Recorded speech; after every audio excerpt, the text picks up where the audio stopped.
we're at the final lesson in this series, because we're at the final stretch of the high holiday season of Tishrei, of the Yomim Tovim. So we're up to Sukkos. We're coming up to Sukkos. This Friday night, Shabbos, is going to be Sukkos.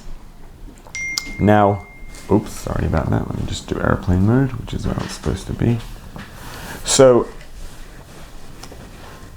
about Sukkos, we have a pasuk that says Tiku b'chodesh shofar. Well, it's actually a pasuk about Rosh Hashanah. Tiku b'chodesh shofar. You will blow the shofar on Rosh Hashanah. B'chodesh refers to Rosh Hashanah. And b'keseh liyom chagenu. The word keseh in Hebrew in this verse means concealed.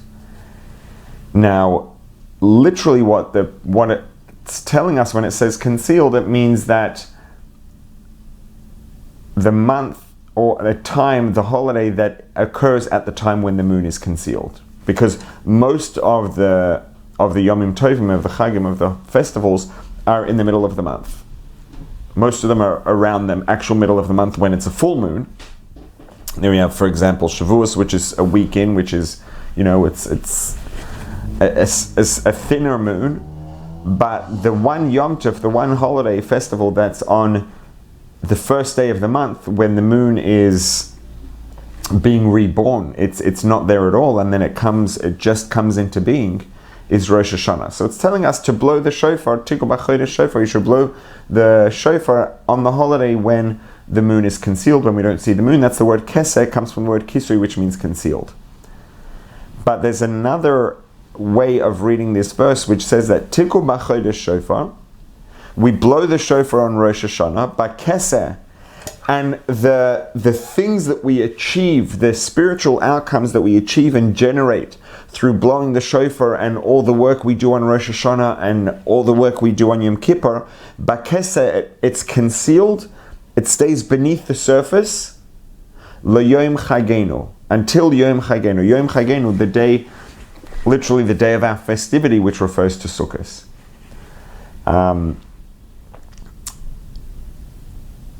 When it comes to, for example, Pesach. Pesach is Zman Cherosenu. Shavuos is Zman Matan Torah. Each of the holidays has a name. It's the festival of freedom, the festival of the giving of the Torah. Chag, just the term festival, refers to Sukkos, because Sukkos' foremost characteristic is festivity. It's joy, it's celebration, more so than the others. The focus on Sukkos is on joy and celebration. So it's called Yom Chagenu, the day, the time of festivity, of celebration, is Sukkos. And so the verse tells us that all the things, Rosh Hashanah, Rosh Hashanah and Yom Kippur are intense. It's hard work. There's a lot of focus and meditation and davening and soul searching and all these things. And that work really is very powerful, and it has a strong impact. It has an impact on our soul. It has an impact on our connection to Hashem. It has an impact a spiritual impact on our environment, our immediate environment, on the environment more broadly. But all of that, the impact stays beneath the surface. By Keseh, it stays beneath the surface until Sukkos, and Sukkos is when it makes its way into the world and starts to have an impact, which is why that's a time when we celebrate. Now, this sequence of Rosh Hashanah, Yom Kippur, and then Sukkos has a really, really profound lesson for us in life generally. The fact that we start with Rosh Hashanah and Yom Kippur, and then that leads into Sukkos, and Sukkos is, for Pesach, we say, when we, in davening, when we daven on Pesach, we say the special Shemon Esrei, we say Zman Cherosenu, the time of our freedom, the time of our liberation. And on Shavuos, we say Zman Matan Torah, the time of the giving of the Torah. On Sukkos, what do we say? We say Zman Simchosenu, the time of our celebration. Because that's what it is. It's about joy and celebration. That's the foremost feature of this Yom Tov. And the fact that follows Rosh Hashanah and Yom Kippur is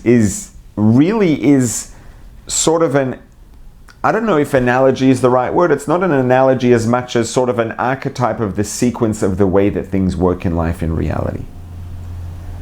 And what this means is that in life, it's very easy to go through life just sort of, rolling with the punches, reacting to what life throws at us, and especially today more than ever with all the distractions we have, we can just go through life and reacting and responding and try to keep our head above water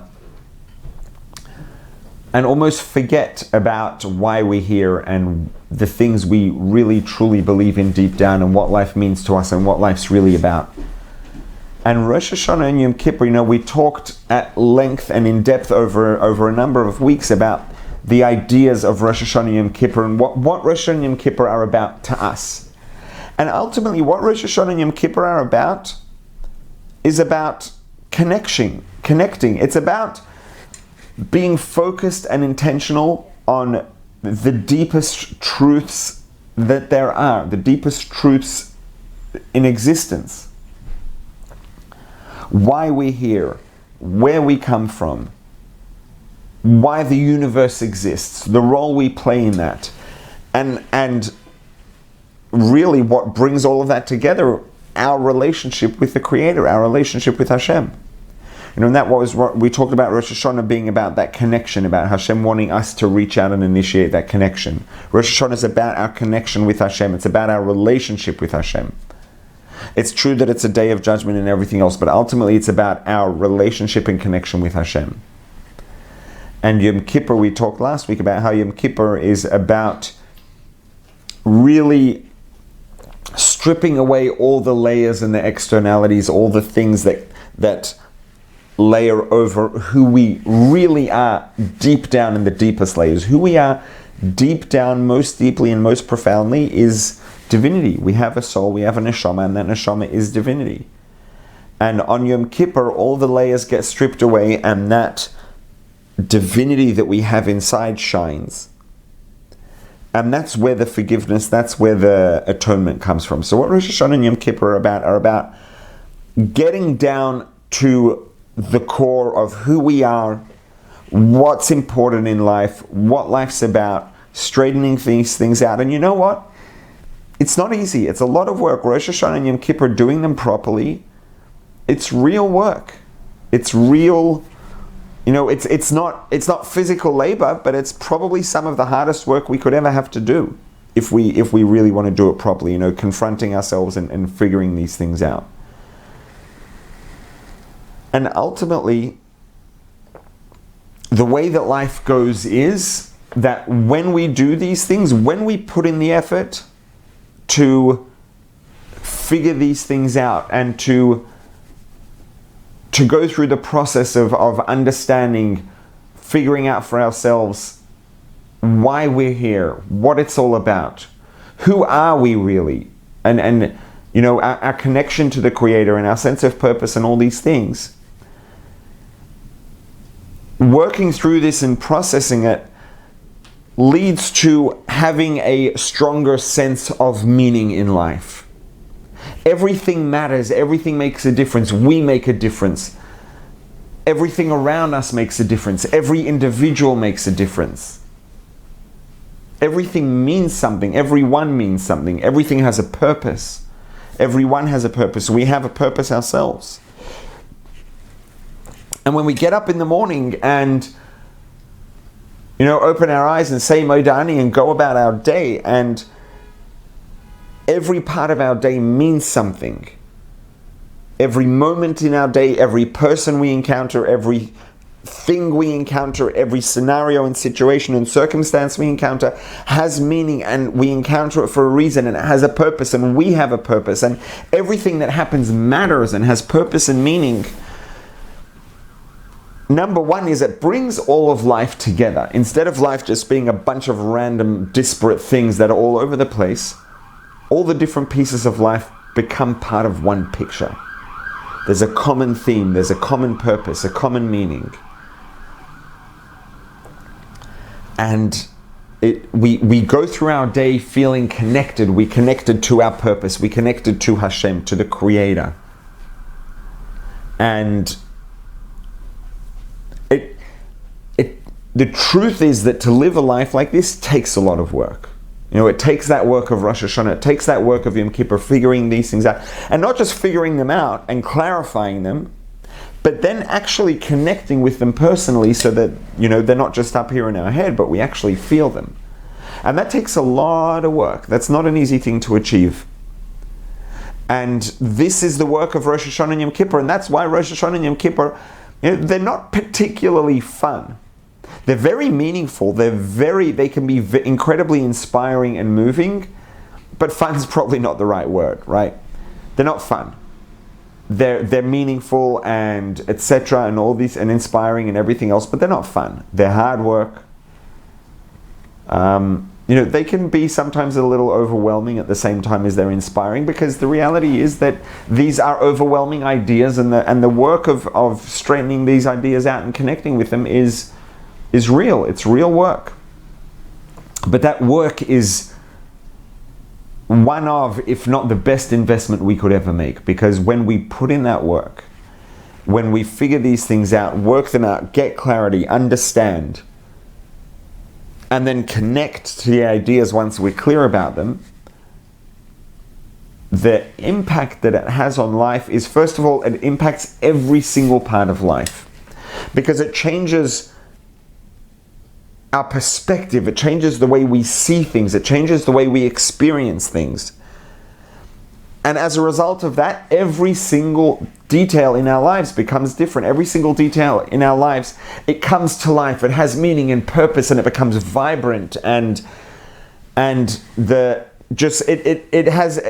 brings about a complete transformation in our well-being and in the satisfaction that we feel in life. And ultimately, although Rosh Hashanah and Yom Kippur are not what we would call necessarily times that are, fun, ultimately they lead to that sort of behavior in this process, the process of clarifying these things and connecting with these ideas and allowing them to infiltrate our experience and to change the way we feel and the way we see things, ultimately brings more joy than anything else, because it makes everything meaningful. It makes everything a source of joy. It makes everything a source of satisfaction. And so this is, first of all, when it says that the what we achieve on Rosh Hashanah and Yom Kippur through the shofar blowing, through the fasting, through all of this work and development and clarification and connection that we're working on Rosh Hashanah and Yom Kippur, the outcome of that, the profit, the reward, the return, is expressed in Bakesa, it's concealed, and then it's expressed in Sukkos. Because the theme of Sukkos is joy, it's celebration, it's dancing. Because the outcome of this hard work, and this is true throughout life, the outcome of this hard work of straightening out these ideas and straightening them out in our head and getting clarity and then connecting with them and changing the way we see reality, strengthening our sense of purpose and deepening our sense of meaning and connection, the outcome of that is an immeasurable increase in well-being and ultimately in joy. And that's why Sukkos follows Rosh Hashanah Yom Kippur. Zman Simchoseinu, the time of our celebration, it follows Yom Kippur, follows Rosh Hashanah and Yom Kippur, and it's when the true benefit in Rosh Hashanah and Yom Kippur is expressed. It's expressed in Sukkos, because that hard work, although it's not at all fun at the time per se, it ultimately leads to the greatest of all joys, because clarifying these things, figuring them out, connecting with them, and allowing them to become integrated into who we are, ultimately leads to the greatest joy. Now, on top of that, another way in which we see the outcome and the benefit of Rosh Hashanah and Yom Kippur in Sukkos is that, going back to what Rosh Hashanah and Yom Kippur are, let's talk primarily about Yom Kippur even, let's say. Well, it's really both, that's the truth. It's just coming at it from different angles, right? Rosh Hashanah, we talked about Rosh Hashanah being about our connection with the Creator, our connection with Hashem. Yom Kippur was about stripping away the layers so that who we truly are comes out. And who we truly are is what? It's divinity. It's a neshama, it's a soul, it's a part of Hashem. the phenomenon that gets expressed on Yom Kippur, it's always true. It's always true that deep down we are, at our core, our truest identity is divinity. We have a neshama, we have a part of Hashem. That's always true. It's just that the deepest layers of the neshama, of the soul, are usually sort of behind the scenes and buried deep down, and on Yom Kippur they come out. But it's always the case. So this idea that's expressed and that's awakened on Yom Kippur, but which is always true, is really the key. Not just the idea, but being aware of that, being aware and understanding that each of us is divinity deep down inside, is the key to understanding or to being able to fulfill the mitzvah of V'ahavta l'reacha kamocha. The Torah says, V'ahavta l'reacha kamocha, you shall love your fellow as yourself. Now we have a big problem. And that problem is that that's not really possible. Right? We are, biologically as human beings, we are designed, we are engineered, it's wired into our physiology that we look out for ourselves before we look out for anyone else. It's instinctive. You know, we have reflexes that are there to protect our health and safety. We have fight and flight mechanisms. Our heart rate gets up when we feel afraid. Why? Because our body's getting ready to protect itself. Our heart rate is generally not going to get up the same way, to the same degree, when someone else, when there's a threat to someone else, as it will for ourselves. And the fact that we're more concerned and we react more strongly to our own safety and well-being than to that of others, it's not a bad thing per se. It's just natural. It's perfectly normal. And we're designed that way. We are designed to look after our own well-being because Hashem wants to have people in the world, and because Hashem wants us to continue existing. Hashem has built many mechanisms into our nature to protect ourselves. Reflexes and a sense of fear and all these things are there to protect us from danger, to protect us from things that would get in the way of Hashem's plan, which includes us being here. Right? So we are designed, we are hardwired, it's built into our physiology at the deepest levels that our instincts are there to protect ourselves more than they are there to protect others. And we feel a greater sense of love for ourselves than we do for others. That's just normal. It's a fact of life. And, to tell someone, or to expect of ourselves or of someone else that we should love someone else truly, literally the same as we love ourselves, is really a technically impossible ask. You cannot expect someone to love someone else the same as they love themselves. It's not happening. Let's be simple. Let's be frank. It is not happening. It's a technical impossibility. So the problem is that the Torah tells us to do that, and the Torah doesn't tell us to do things that are technical impossibilities.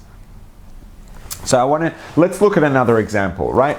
And first of all, there's before the fact that what Torah is asking of us here seems to be a technical impossibility, even if it is possible, let's say that there was a phenomenon that, that someone loves someone more than, or the same as they love themselves. And there are going to be exceptions to this rule. For example,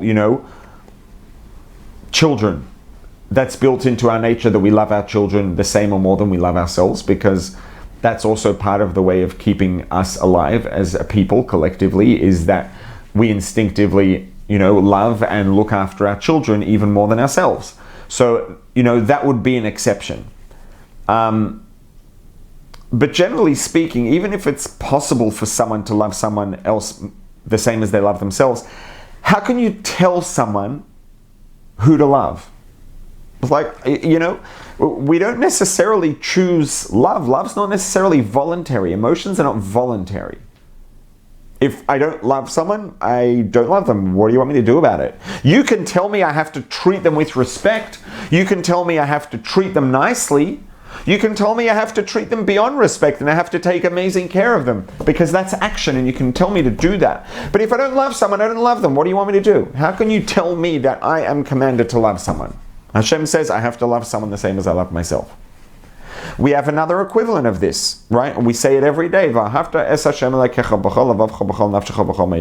day in Shema we say it multiple times a day. You will love Hashem your God with all your heart, with all your soul, and with all your might. Well, what if I don't?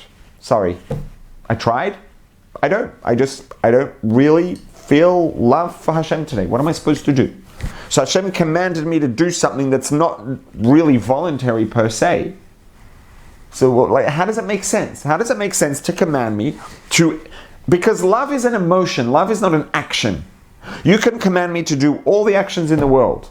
But love is an emotion. It's not voluntary. How does it make sense that Hashem commands us to experience an emotion? And the answer is very simple. Go back one verse. The verse before V'ahavta says, Shema Yisroel Hashem Elokeinu Hashem Echad. Hear, O Israel, Hashem is your God, Hashem is one. Hear. That's the real instruction. The instruction is listen. Understand, focus, pay attention to the fact that Hashem is our God and Hashem is one. We learn about the oneness of Hashem and the unity of all creation. And to the degree that we're capable of understanding it, as much as we can understanding about Hashem, about the way that Hashem works and Hashem's characteristics, etc., etc. If we learn about Hashem, Shema Yisrael, Hashem Elokeinu Hashem Echad, if we listen and hear, we listen about Hashem, and we connect with it, and that becomes a part of our perspective. So the word V'ahavta, which generally you'll see translated as and you shall love. V'ahavta Hashem Elokecha, you shall love the Lord your God.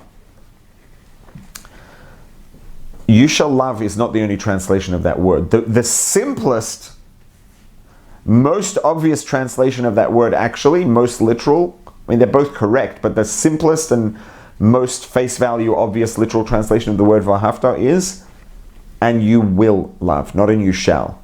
It's a statement of fact, and you will love. It's also an instruction, and you shall love. It's both. So generally we translate it as an instruction, and you shall love Hashem your God, which it is. But the truth is that the real instruction is one pasuk earlier. The real instruction is listen, understand, learn about Hashem, hear about Hashem, listen, understand. That's the instruction. And then the pasuk tells us, Shema Yisrael Hashem Elokeinu Hashem Echad. If we learn about Hashem, the one true God, the God that's one, then V'ahavta, and you will love the Lord your God with all your heart, with all your soul, and with all your might. It's a statement of fact. It's an outcome. The instruction is not to love Hashem. We can't force ourselves to love Hashem. We can't engineer love. Love is not voluntary per se. But what we can do is build a foundation that will lead to love. We can learn about Hashem. We can think about Hashem. We can understand as much as we possibly can about Hashem. Shema Yisrael, hear, listen, learn, connect.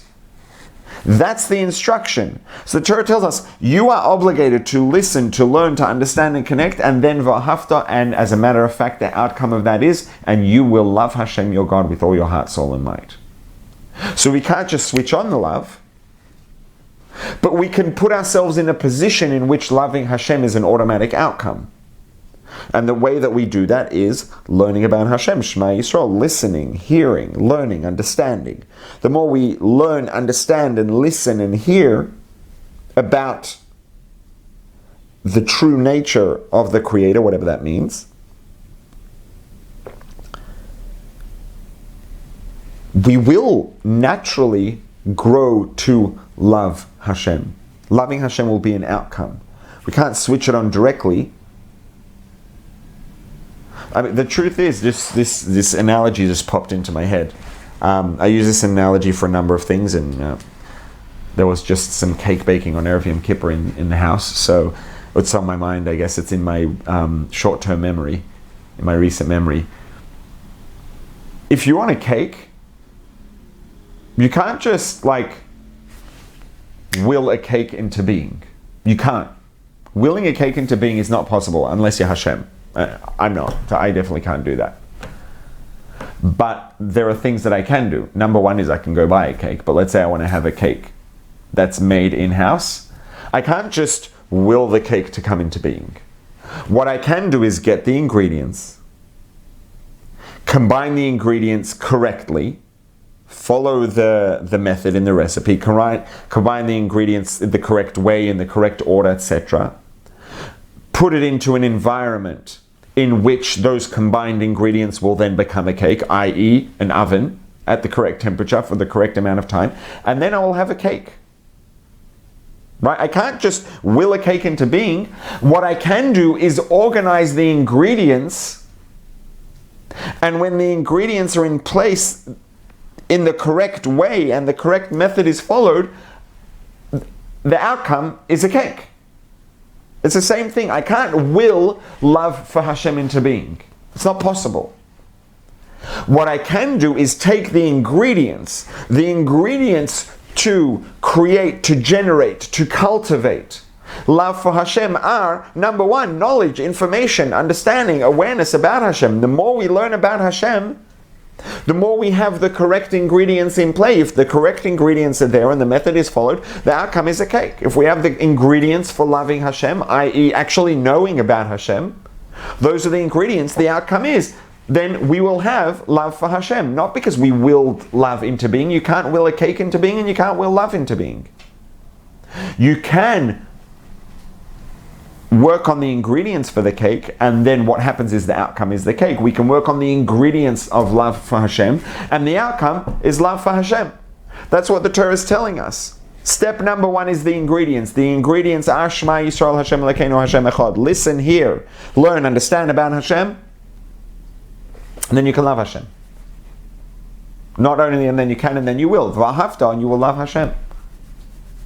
And it's the same thing here when it comes to loving our fellow as ourself. The Torah says to love your fellow as yourself. Problem, we can't. I can treat someone with respect, and the truth is that halachically, right? If we get into the explanations and interpretations of this verse and what it means, there are many different angles on it and different layers. And a lot of a lot of the commentaries and even the halachas will tell you, ultimately the laws, a lot of them, what they'll tell us is that when it says to love your fellow as yourself, it means to treat them the way that you would want to be treated. Right, and that's what Hillel said. Hillel said, there's a story in the Gemara that there was someone who wasn't Jewish and he wanted to convert. He was interested in converting. So he came to Shammai.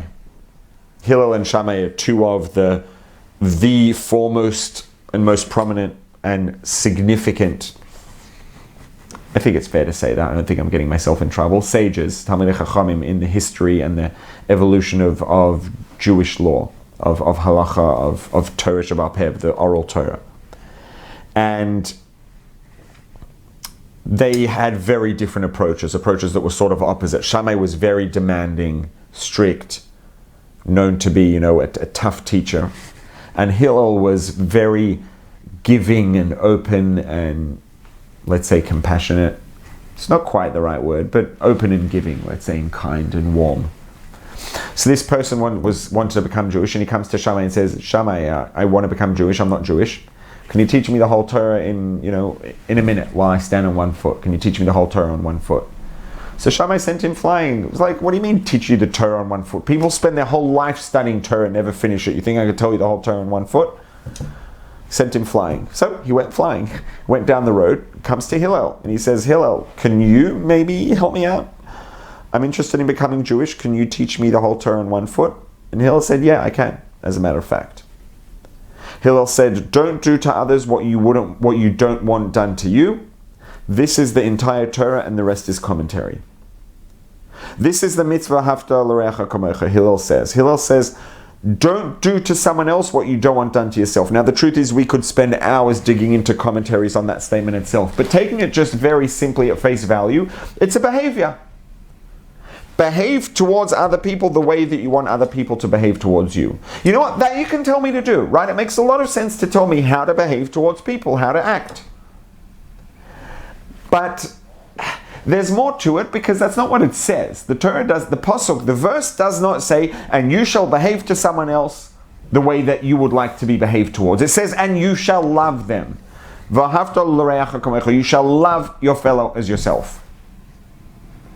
So the the behavioral aspect of it, the way that we behave towards people and treat people, is one layer of what it's talking about. But there are additional layers, because we've got to get to the actual instruction at face value. It says to love. It doesn't say to treat like you love, to treat someone nicely. It says to love them. And love is an emotion, which means the verse tells us that we have to have a very specific emotion, and that emotion towards our fellows is to love them the way that we love ourselves. And that's a problem. The solution is going to be the same as the solution to the instruction to love Hashem. The instruction is not to turn on, to switch on love for Hashem, because that we can't do. The instruction is to arrange the ingredients that will lead to love for Hashem. And it's the same thing here. We cannot just activate or make ourselves love our fellow like we love ourselves. What we can do is work on the ingredients for that love. And the question is, what are the ingredients? What are the ingredients? If loving our fellow as ourself is a cake, what are the ingredients that are going to come together to make that cake happen? What are the ingredients that are going to lead to the outcome of us loving our fellow as ourselves? Because it seems like it's not that realistic. And we can't make it happen directly. We can't force it. The only thing we can do is arrange the ingredients. So what are the ingredients? Really what it boils down to is, ultimately, is it depends on how we love ourselves. Because it's true that it's built into our physiology, and instinctively we love ourselves, honestly, immeasurably more than we love other people. It's just a fact. There's nothing wrong with it. It's not a bad thing. If anybody's going to be brutally honest, people like to talk about how they love everyone, and we love everyone the same and as much as we love ourselves. If we're going to be honest and frank, the fact is we love ourselves more than we love everyone else by a country mile, right? It's just reality. It's a fact of life. There's nothing. It just is. It's not good or bad. It's just the way it is. That's because that's who we are as human beings. That's built into our nature. The same way that it's built into every plant has biological mechanisms built into it to allow it to grow and to thrive and to survive and to reproduce. Animals have that, and we have that. And part of that is that we love ourselves more than we love other people, and Hashem created us that way intentionally. But that is as long as we're operating at the level of a human being and at the level of just our biology. At the level of, we are a human being that exists and is going through life. That's the way it is. The fact is, we love ourselves more than we love everyone else. There are ingredients that we can introduce into our experience, and those ingredients will lead to us being able to love our fellow the same as we love ourselves. And primarily, what those ingredients are recognizing a deeper reason why we should love ourselves. There's the automatic love that we have for ourselves, which is instinctive. Hashem wants us to live. Hashem wants us to live as long as possible. Hashem wants us to survive. And one of the important foundations of that is that we love ourselves. That's instinctive. It's natural to love ourselves. But we also, human beings are different from animals primarily in our ability to understand abstract ideas and articulate speech, which probably go together. Right? Animals understand hungry food, tired sleep, thirsty water, etc., etc. They understand. Animals have minds and they understand. But they don't understand abstract ideas. They don't understand purpose. They don't understand meaning. They don't understand philosophical ideas. We can. And what that means is, as a result of that, we have the ability to introduce ideas, philosophical ideas, abstract ideas, that will shift the way we see things, that will shift the way we feel about things. We have the ability to understand that we are here for a reason. We have the ability to understand that we have a purpose. We have the ability to understand that we have a soul. And that soul is divine. It is part of the Creator, whatever that means. We can understand that and we can appreciate that. And if we understand that we have divinity, we have the Creator within us. Our truest identity is a spark of the Creator. Our truest identity is divinity. That's who we are deep down inside. And if we understand that and think about it and connect with that idea, that is the ingredient that leads to a far more profound appreciation for who we really are, and a far more complex love for ourselves. A love that's based not just on instinct, but on an actual appreciation for who we are. Now, to be perfectly frank, to be honest, it takes a lot of work. It's a process to really appreciate the value of our soul and our inner divinity to the degree that it's like, oh wow, you know what? Like, I now have a different love for myself. It doesn't eliminate the instinctive love, but it's another love on top of that, that's layered on top of it, that's far more profound and complex. It is a job to get there, but it's doable. And that's the ingredient for being able to love someone else like we love ourselves. If we love ourselves not just because it's instinctive, but because we appreciate the soul that we have, we appreciate our inner divinity, if that's the foundation for this complex and profound love that we have for ourselves, that love we can have for someone else. Because there's no difference between my inner divinity and yours. If I love myself for my inner divinity, if I can get to a point where I'm like, oh wow, like there is God inside of me. Wow. That's intense. I have a whole new appreciation for my value and a new love for what I have within me. If I love that about myself, I absolutely can love that equally about someone else. So really the instruction is not, and you shall feel love for someone else the same as you feel it for yourself, because that's not something you can instruct someone to do.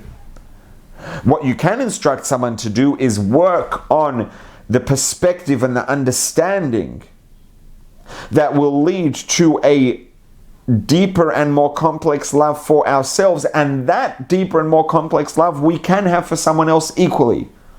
So what we have to do is work on the understanding that leads to it, work on the ingredients. Just like Shema Yisroel Hashem Elokeinu, work to learn about Hashem, the outcome of that will be that we love Hashem.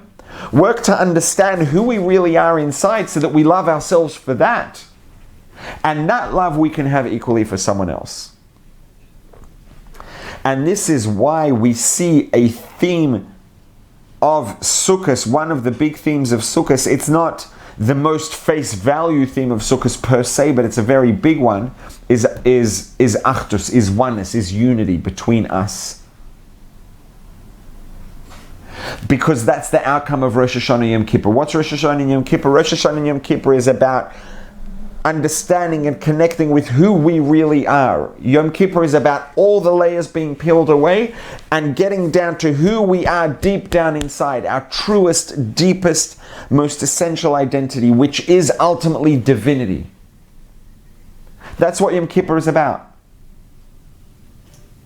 And what's the outcome of that? The outcome of the fact of understanding and appreciating the fact that our truest identity is divinity, and that's no different for us than it is for anyone else, the outcome of that will be true Ahavas Yisroel, true V'ahavta l'reacha kamocha, truly loving our fellow as ourselves, because now we appreciate that inner divinity and the value and what that means, and that brings a deeper and more complex love for ourselves and for each other, because that's true equally of all of us.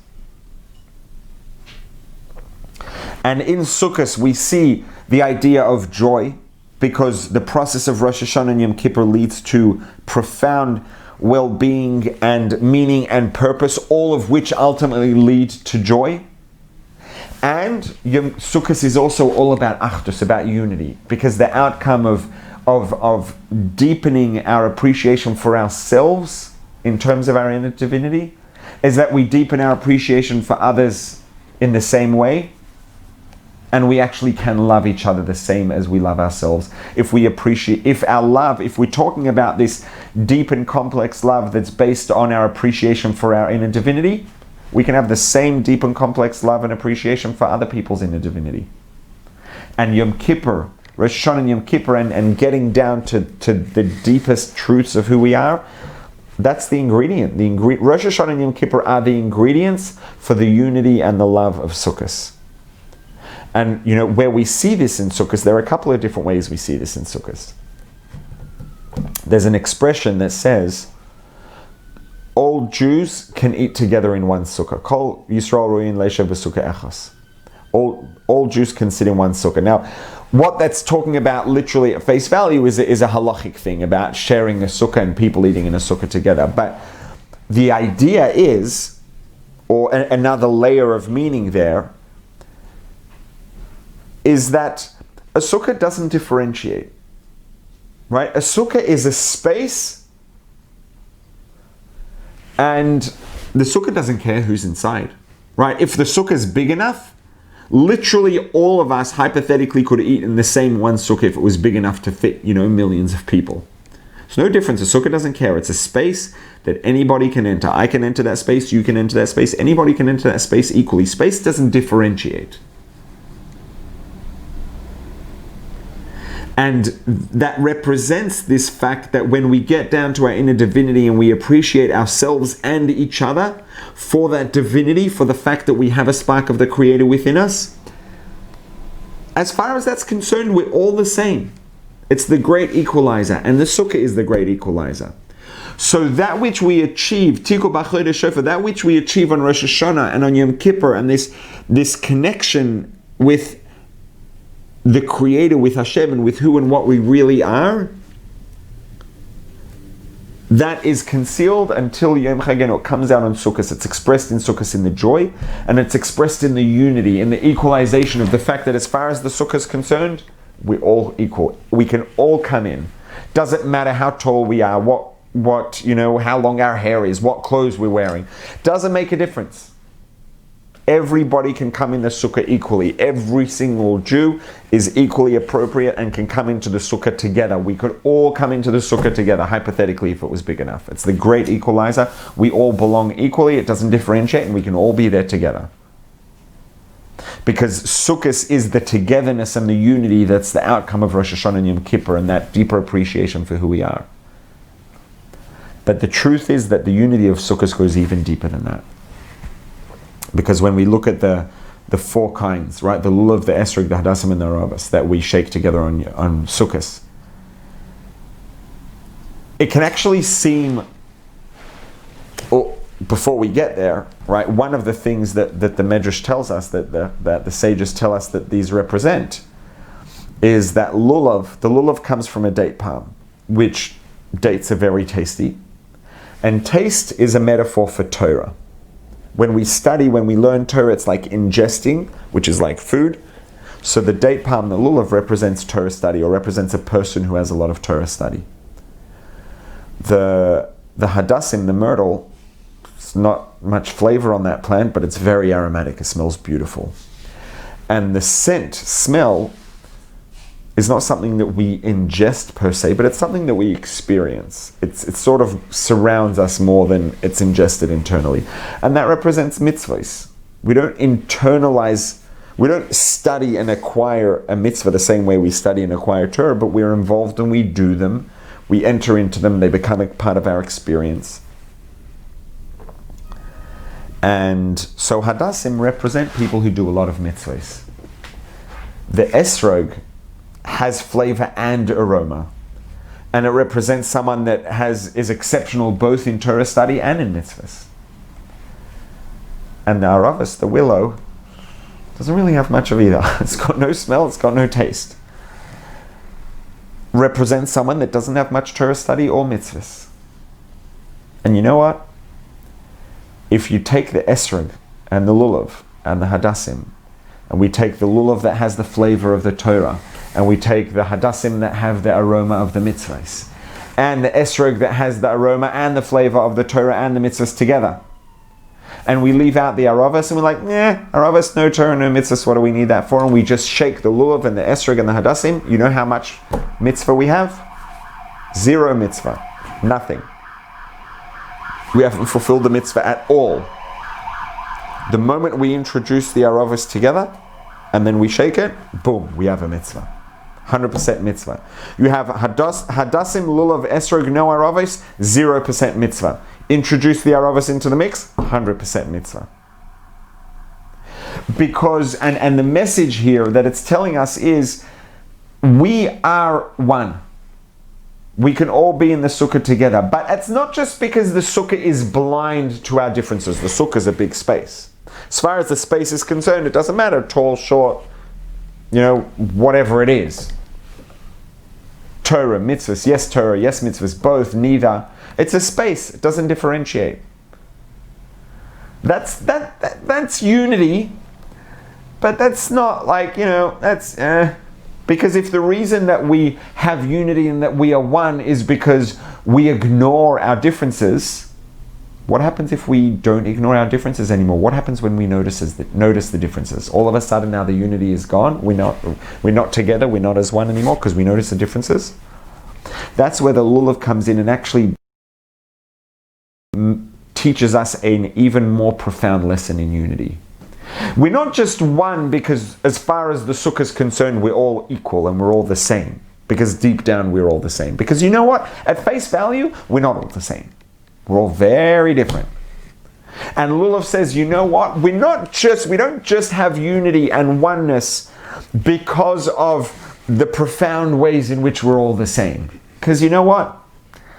That's nice, but that's not going to cut it in real life, because the fact is we are not always going to ignore our differences. We're going to see them and we're going to notice them. And you know what? They matter and they're important. Our differences are important too.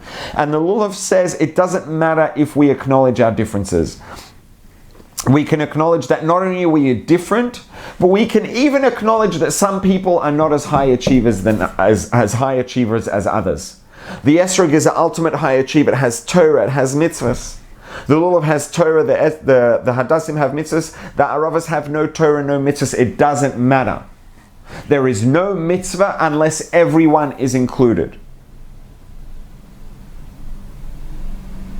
Because true unity is if we can look at someone and we can be aware of their shortcomings, we can acknowledge their shortcomings, and we can say, you know what, I don't need to ignore your shortcomings. I don't need to just be the sukkah that surrounds oneness and ignores the differences. I can look at someone's shortcomings, I can acknowledge their shortcomings, I can be very, very sharply aware of their shortcomings, and we can still have unity and oneness together. Because it's not a contradiction. We can appreciate who people are, and we can appreciate that people come with shortcomings, because ultimately every one of us has shortcomings. And let's be honest and real, every one of us has not just one shortcoming. Every one of us is a willow, is in our own way. We all have multiple shortcomings. And you know what? Hashem needs us all. And the proof is in the pudding. Hashem created us all. So who are we to say, well, that person has too many shortcomings, that person's not good enough for me? I can exclude them. I'm just going to have the esrog and the lulav and the hadassim. I don't need aravos. You know what happens if I don't have aravos? No mitzvah. Hashem, the lesson of Sukkos is, if we did Rosh Hashanah properly and if we did Yom Kippur properly, then the outcome of that is Sukkos. Rosh Hashanah and Yom Kippur are the ingredients to lead to Sukkos.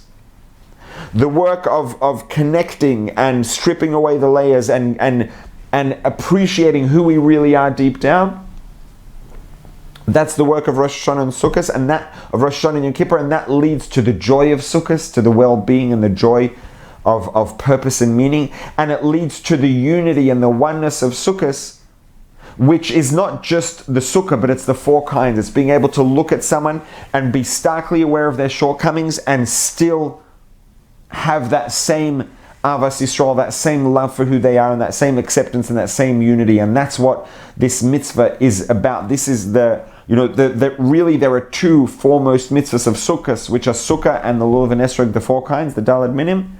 And each of these two mitzvahs is giving us another lesson in Avas Yisroel and in Achdus, in unity. Because unity and Achdus and oneness is the outcome of Rosh Hashanah and Yom Kippur. Sukkos is the outcome of Rosh Hashanah and Yom Kippur, and oneness is the outcome of Rosh Hashanah and Yom Kippur. There's the oneness of the sukkah, which is where we're all the same. And then there's the oneness of the four kinds of the Daled Minim, which is, you know what, we're not the same and it doesn't matter. We still have to come together as one, and if we want this mitzvah to happen, every one of us needs to be included together as one. Esrog, Lulav, Hadassim, and Aravos. Torah and mitzvahs, just Torah, just mitzvahs, no Torah or mitzvahs. It doesn't matter. We are one, and we have to appreciate the oneness of all of us together, regardless of achievements, regardless of Torah and mitzvahs, regardless of anything else. That is what it takes to fulfill the mitzvah of Sukkos. That is what it takes to show the true outcome and the true return on the investment of Rosh Hashanah and Yom Kippur. The true outcome of a properly done Rosh Hashanah and Yom Kippur is a oneness of the four kinds, a oneness where we can see someone's shortcomings and it doesn't take away of our sense of unity with them. Going back to the analogy of the recipe, let's say that you leave someone in a room, leave maybe a kid or someone who's not that experienced at cooking, you leave them in the kitchen with a recipe. And you're not sure whether they're going to follow the recipe correctly. You know how you'll know whether they followed the recipe correctly if you weren't in the kitchen? When you look at the product and you see. If they were baking a honey cake, right, because that's what's on my mind because we just baked one.